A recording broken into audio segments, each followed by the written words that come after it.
Lečo je typické letné prázdninové jedlo. Najlepšie je samozrejme, ak máme zeleninu zo záhradky, no na to si ešte chvíľu musíme počkať.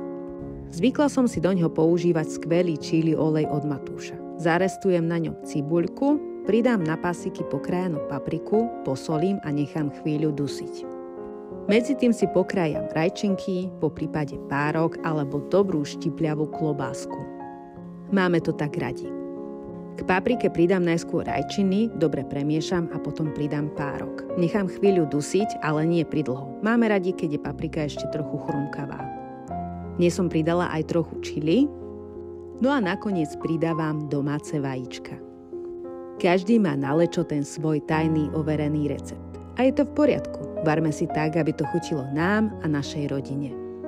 Podávame samozrejme s dobrým domácim kváskovým chlebíkom. Tak dobrú chuť